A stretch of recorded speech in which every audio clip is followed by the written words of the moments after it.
Hi there, and welcome to another in my series for cinematographers. Well, I've been shooting films for over 30 years professionally, broadcast documentaries and dramas, but this is where I like to informally just talk about the craft that I've learnt. And wherever I can, I use examples that I've shot myself, just because those are the ones that I know most about, where the lights are, which lenses we've used, and what's motivated the camera to move or not to move. Plus there's all sorts of other little tips and tricks that I'll throw in, which don't make it to the textbooks, but they always seem to affect the way a scene is shot on the day. So there'll be something for you wherever you are on your journey into the camera department, be it a trainee, an assistant, an operator, or even a DOP in your own right.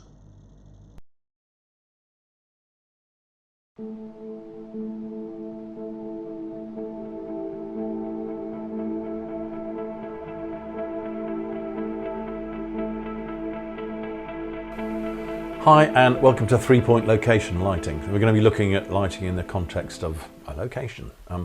3-point lighting, and some of you may be saying, oh man, we've done 3-point lighting. I'm sick of 3-point lighting. That's all we ever hear about 3-point lighting. Well, for 35 years, all I've been doing is 3-point lighting in all the different lighting scenarios that I've used.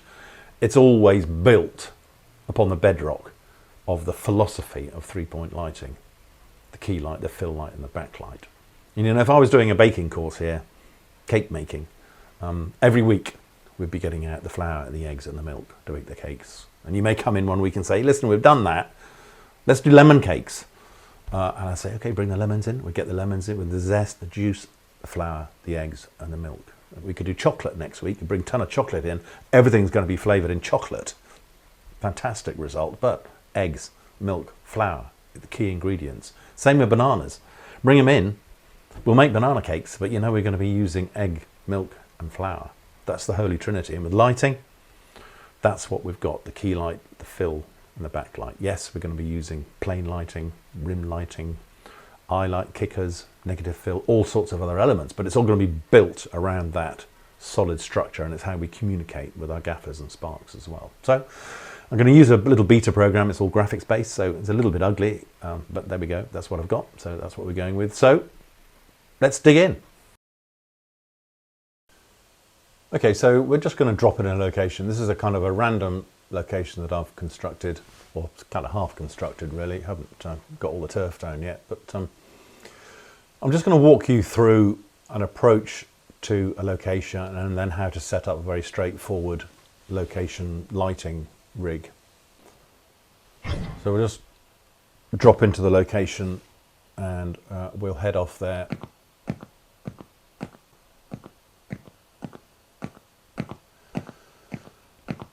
So you can see it's pretty straightforward, brick or stone walls, piping, pretty monochrome in here, very basic. We'll just take a look round. We've got a relatively high ceiling. We've got these brick posts. We've got some kind of pipe works. There's a way through there out to the outside. There's a light source. So, and then this is where we've come in from.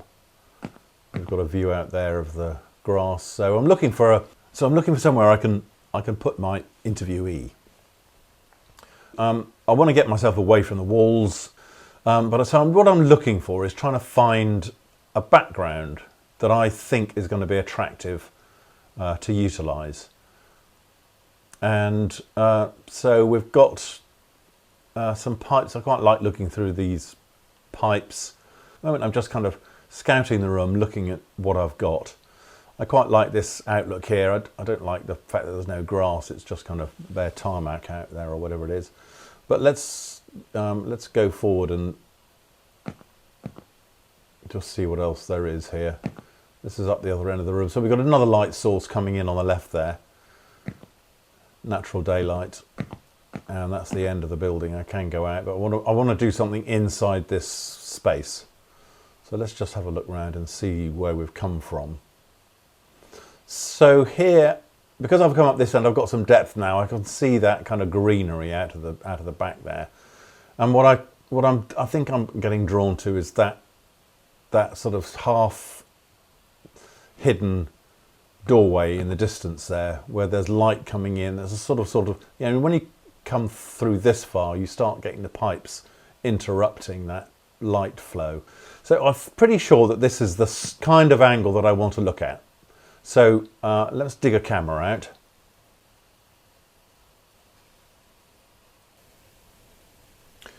Okay, so I've got a camera here. I'll put it down. I can select a few here. I've got a Arri Alexa. So we'll have a quick look at this. Quick look inside the camera. You can see the field of view that I'm getting there. And I've got a pretty wide lens on just to start with. But I want to try and find this angle that I'm interested in. And you can just see me shifting left and right. I think I might come back a little bit into this, come further back into the scene. Maybe a little bit further over on the right. I'm trying to establish my frame, and once I've got my frame right, I think it's probably somewhere here, maybe. Perhaps I'll go here for the time being. I can go tighter on this lens, so let's put a 35mm on. So I really want to be on a 50mm lens, possibly even an 85. So if I go on an 85 there, now I'm beginning to get this kind of feel I want. I think I'm still a bit far over to the right. Let's come back a little bit and round a bit. I think it's somewhere here. So we'll refine that. But so I'm marking that as my kind of key frame that I'm now going to set about lighting. So I'll bring in some lights and some props. I'm going to bring in a couple of chairs and see if I can dig out a couple of actors, place them in, and then we can set about establishing how we're going to motivate that lighting and where we're going to place our lights. Okay, so I've brought in an actress and a couple of chairs, and here's my camera just perched here with a rough shot lined up. So we can have a look at that. But I've got a couple of lighting cues here in case I need them. I've got this wide space here, natural daylight coming in through the door, which might have been referenced in other shots. I've also got natural daylight coming in here, and of course behind. So that kind of, you could argue that counts as 3-point lighting already, but we're going to kind of work our way around that and put some light in. Let's just have a quick look at the camera shot. So that's the shot we've got here. I can adjust the frame here on the left a little bit and get my shot perfected. Probably still need to come right a little bit. But I'm certainly thinking about keying my light from the right hand side. So in other words, I'm thinking about my key light coming from the right, and that means that I'll probably put a little fill in from the left, obviously, and a third light, backlight in behind her to lift her out of the background a little bit. So let's go ahead and put some lights in and see what happens.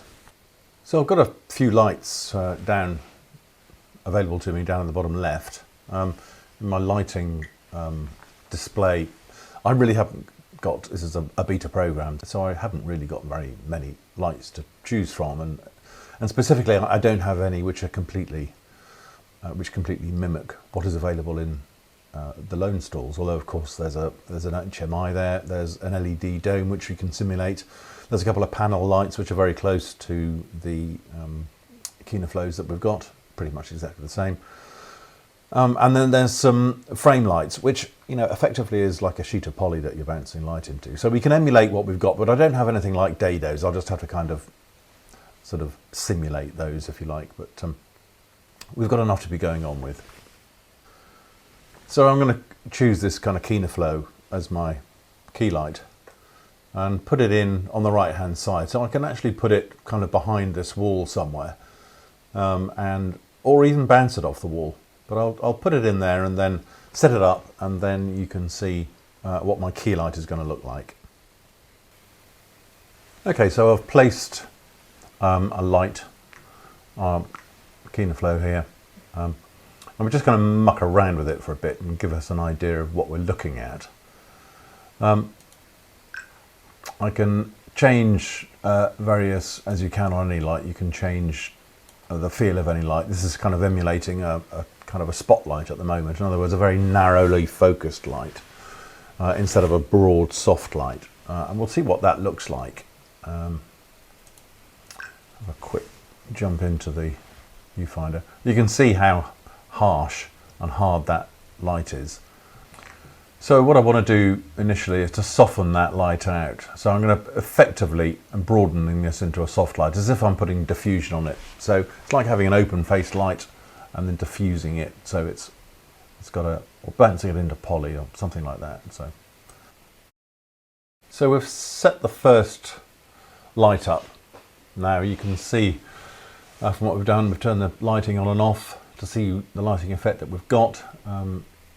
She's looking into the key light, in other words, to the same side of the frame that the interviewer is talking to her on, or if it was a drama, the same side of the frame that she was talking into. It's a convention, it doesn't have to be done like that. But what we're going to do now is bring in a fill light. So that's going to balance out those shadows in a conventional way. So I'll bring in another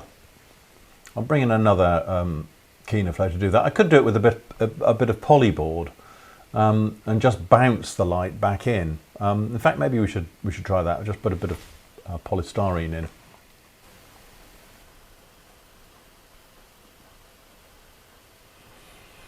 Okay, so there you are. I brought the poly in, or another soft light, probably running at about 50% of the key light. So it's less powerful. It's filling in the shadows, not eliminating.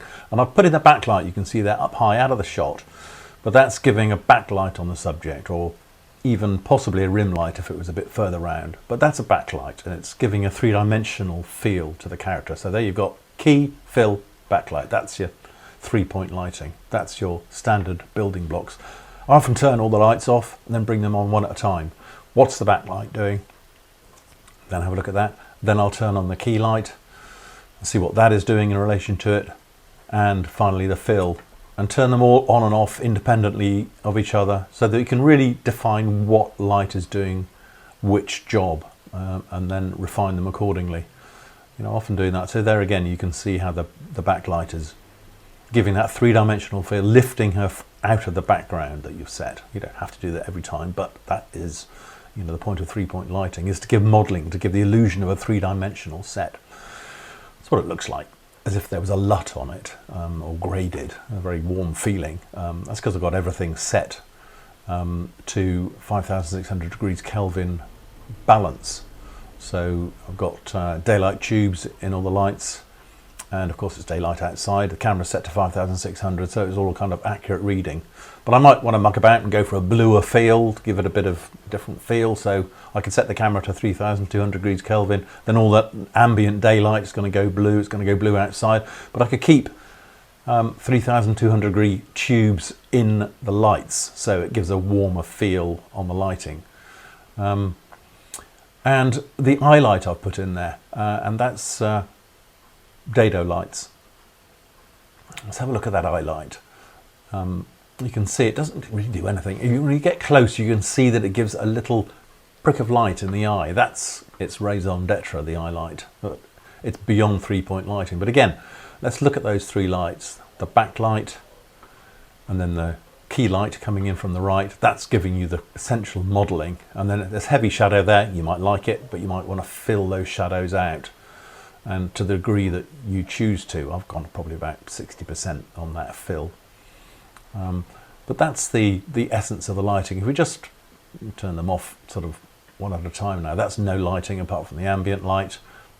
The eye light, which is, you know, in addition to the 3-point lighting, the backlight there, you can see a slightly bluer feel on that. I've got key light coming in from the right, soft, keen modelling, motivated by that door on the right, and of course the fill light.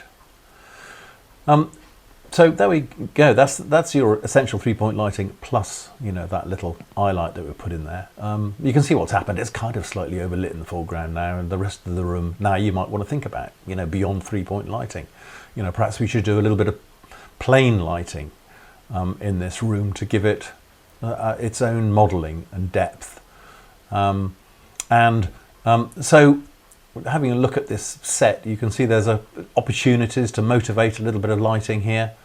There's the beyond her in the back of the room, in the back of the shot, you can see that doorway. Well, that's a good place to place light. We could have a look at putting a light out there to catch and feather down that wall to relieve show the relief in the wall and the bricks, and also the wall behind her. If we put a light on that side and throw it across the room, we could pick up all sorts of details in that wall behind her and give that a more three-dimensional look. Let's go outside and have a look. So yeah, we could put a big light out here. Now we're looking at a little dusk scenario now, so we could use a mirror for its bright daylight, but we can treat that light. And I'm trying to get it right, what I call feather it down the wall. It's kind of almost shooting right down the line, so it's just picking up the texture of the brickwork there to give it some three-dimensional feel. You can pick up the ARRI 1.2s in the Lone Store once you've got signed off on them, as long as there's not an L6 using it. They're there for you to use. So we've got that light set. We'll go back inside. I've got the other light set too. We can pop back inside and have a look, see how it looks.